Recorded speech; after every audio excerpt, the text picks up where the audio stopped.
Assalamualaikum warahmatullahi wabarakatuh.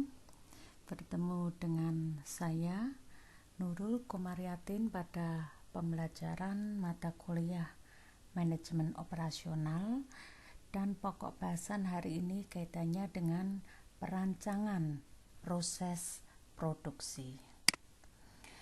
Proses produksi itu sendiri dapat didefinisikan sebagai metode bagaimana produksi tersebut dilaksanakan dari bahan baku proses menjadi output produk, bisa berupa barang atau jasa. Sehingga proses produksi merupakan suatu kegiatan yang melibatkan baik manusia, bahan, serta peralatan yang menghasilkan produk yang berguna. Produk dibedakan bisa berupa barang, benda, tangible material, atau service, jasa, intangible material.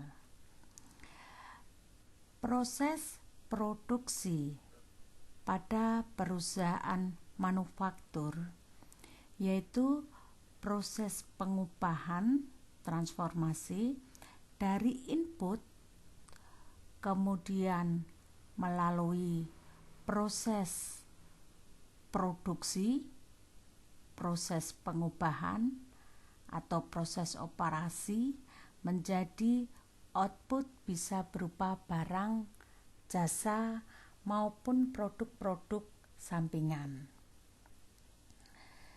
Proses produksi dikatakan berakhir ketika produk yang dihasilkan dilakukan pengepakan untuk dikirim ke konsumen.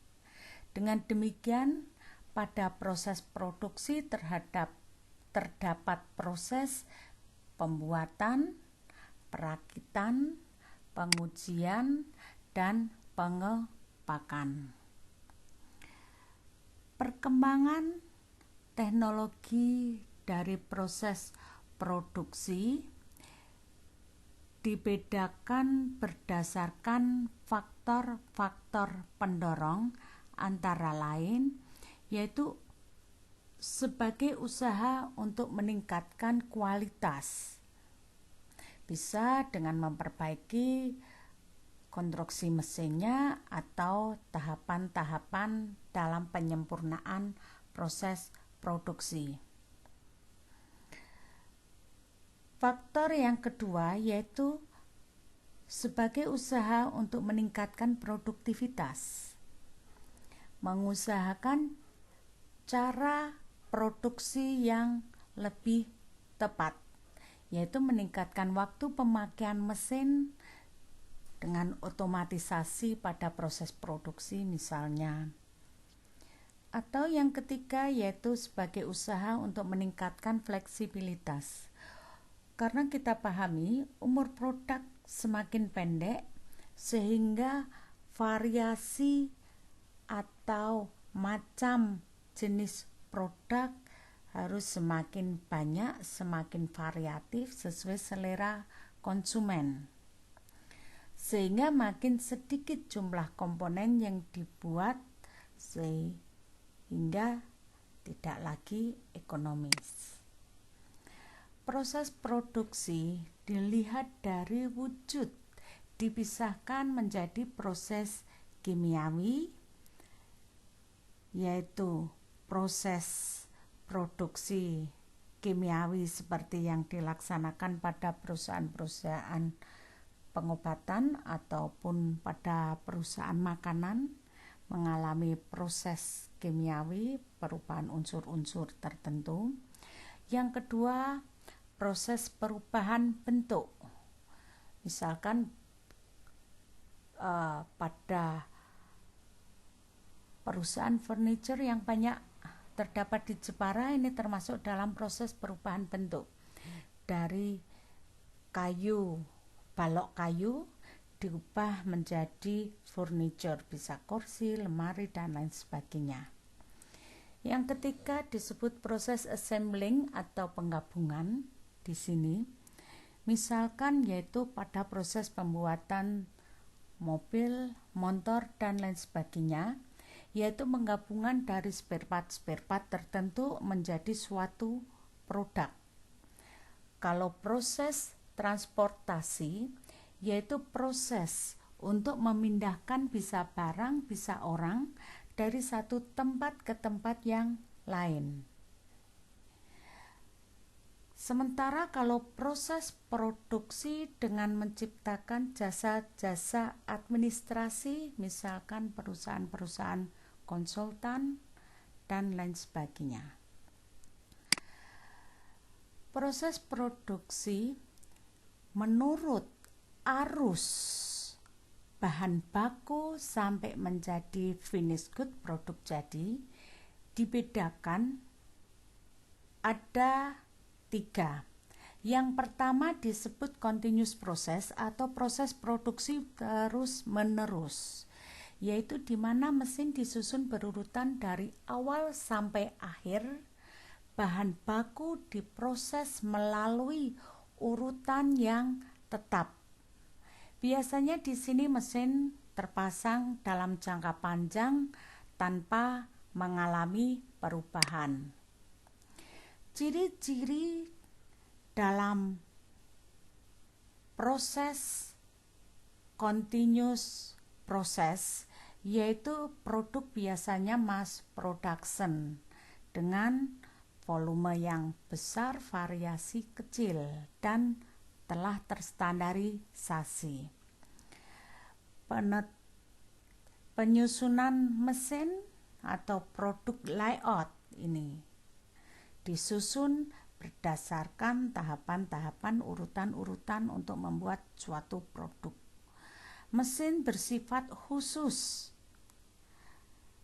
Kemudian mesin biasanya otomatis dengan teknologi tinggi. Bahan baku, barang setengah jadi, barang jadi biasanya dipindahkan dengan fixed material handling equipment, misalkan roda berjalan. Kebaikan dari continuous process yaitu proses produksi relatif stabil sehingga mudah dalam penyusunan perencanaan produksinya. Karena produk diproduksi secara mass production, maka bisa menurunkan ongkos unit per produknya. Mesin otomatis, kemudian teknologi tinggi, maka kebutuhan sumber daya manusia pada tenaga kerja produksi ini biasanya lebih terstandar, lebih rendah. Biaya tenaga kerja rendah karena penggunaan material handling yang sifatnya tetap. Kelemahan continuous process yaitu kalau terjadi kemacetan pada salah satu mesin akan menghentikan seluruh proses produksi. Kemudian karena special purpose mesinnya bersifat khusus, maka bila ada perubahan permintaan variasi dari bentuk tidak dengan mudah disesuaikan. Selain itu, harga mesin biasanya relatif mahal. Contoh misalkan pada produk minuman seperti teh botol sosro, Coca-Cola, kemudian makanan seperti mie instan yaitu dalam perusahaan Indofood seperti Supermi, Sarimi, dan lain sebagainya menggunakan proses produksi continuous process.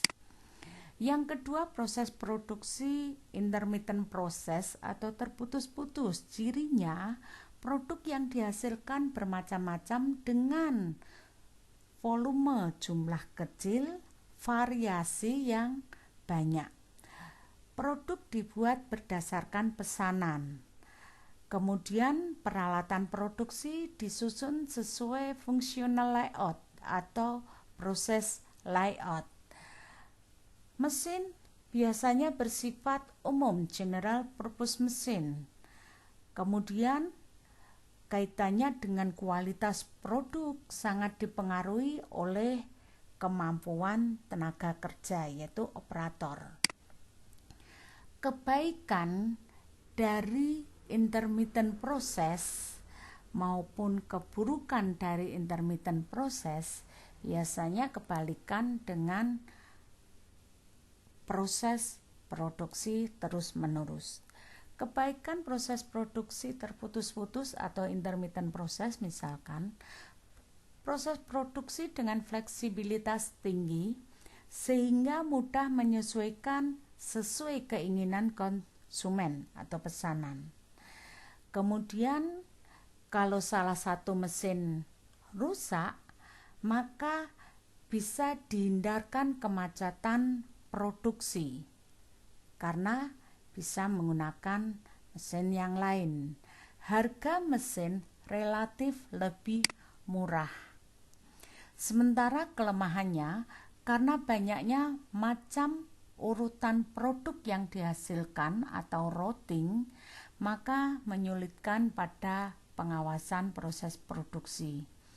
Selain itu, biaya dari tenaga kerja sangat mempengaruhi kualitas, sehingga upah biasanya lebih mahal. Yang ketiga, proses produksi intermittent process banyak dipakai pada perusahaan-perusahaan UMKM. Misalkan kalau di Jepara yaitu perusahaan furniture, perusahaan tenun troso, perusahaan batik Jepara, dan lain sebagainya. Sementara yang ketiga adalah proses produksi campuran. Di sini secara bersama-sama baik continuous process maupun intermittent process diterapkan. Misalkan pada perusahaan mass media, di mana pada saat pencarian berita, penulisan, penyusunan layout berita itu menggunakan proses produksi terputus-putus atau intermittent process. Tetapi begitu siap cetak ke mesin, maka menggunakan proses produksi terus-menerus.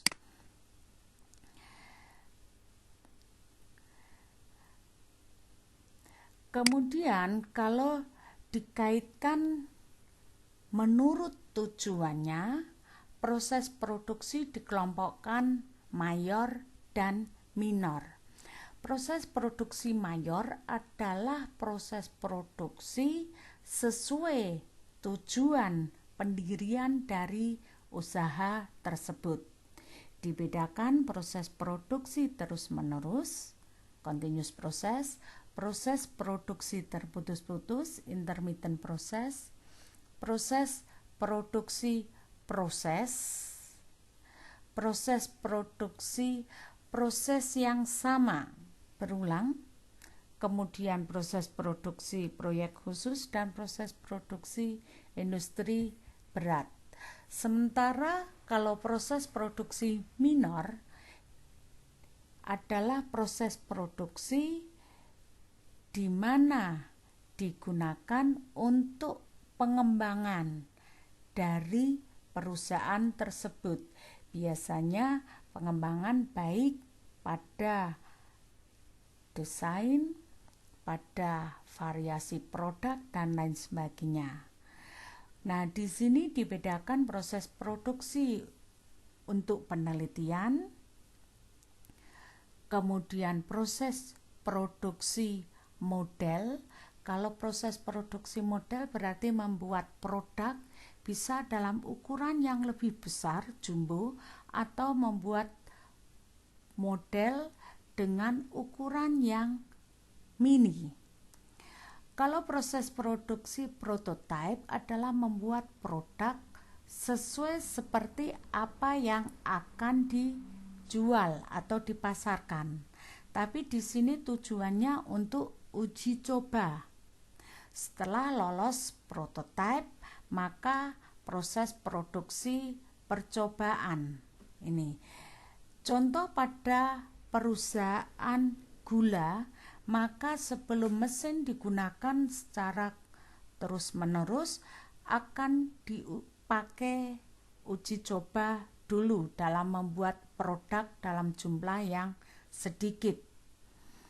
Kemudian proses produksi demonstrasi, biasanya ini hubungannya juga dengan pemasaran, yaitu menunjukkan proses pembuatan produk perusahaan tersebut untuk dipublikasikan. Kalau bahasan kaitannya dengan proses produksi, maka saya lanjutkan dengan strategi proses. Atau strategi proses adalah atau transformasi adalah pendekatan organisasi dalam mengubah sumber daya atau faktor produksi menjadi output berupa barang atau jasa. Tujuan strategi proses itu sendiri yaitu untuk menemukan suatu cara memproduksi barang atau jasa yang memenuhi persyaratan pelanggan dengan spesifikasi produk yang berbeda dalam biaya, batasan biaya yang ditetapkan oleh perusahaan. Ada 4 strategi proses. Yang pertama yaitu fokus pada produk, fokus pada proses, fokus berulang, dan mass customization. Yang dimaksud fokus pada produk adalah suatu proses produksi yang berorientasi pada produk yang dihasilkan, di mana biasanya menghasilkan produk dengan volume yang tinggi atau jumlah yang tinggi, mass production, dengan variasi yang rendah. Ini. Kemudian proses yang fokus pada proses, artinya di sini proses produksi diatur sedemikian rupa sehingga proses produksi tersebut akan menghasilkan produk dengan volume yang rendah atau jumlah yang rendah, tetapi variasi produknya yang tinggi. Di sini biasanya untuk produk-produk yang berdasarkan pesanan ini. Jadi lebih sesuai selera konsumen.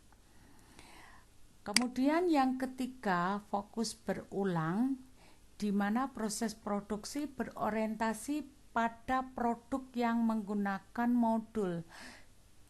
Contohnya misalkan pada restoran cepat saji, di mana dari bahan-bahan itu biasanya hampir sama, tetapi bisa membuat macam produk makanan atau jenis makanan yang variasinya tinggi. Sementara keempat adalah fokus mass customization, merupakan pembuatan produk atau jasa yang dapat memenuhi keinginan pelanggan yang semakin unik secara cepat dan murah. Mass customization memberikan variasi produk dengan volume rendah karena kita terfokus pada proses dengan biaya seperti manufaktur yang bervolume tinggi atau biaya yang rendah dan terstandarisasi. Contoh produk-produk yang mass customization atau lebih ke sesuai seperti apa yang diinginkan oleh konsumen, yaitu pada perusahaan Dell Computer. Nah, perusahaan Dell Computer ini merupakan salah satu perusahaan atau pionir, ya, bisa dikatakan pionir dalam mass customization penyediaan laptop. Entah biasanya di sini dengan variasi warna, teknologi yang beragam dan lain sebagainya. Kuncinya yaitu produk dibuat pada saat ada pesanan dengan biaya yang rendah dan biaya produksi maupun biaya distribusi. Kemudian kalau tadi strategi proses, sesuai juga dengan pengawasan proses produksi. Nah, di sini juga dibedakan ada 4 pengawasan. Pengawasan arus atau flow control, yaitu pengawasan proses produksi dilakukan terhadap arus pekerjaan sehingga dapat menjamin kelancaran proses pengerjaan. Biasanya pada proses produksi yang continuous proses atau terus-menerus itu menggunakan pengawasan arus.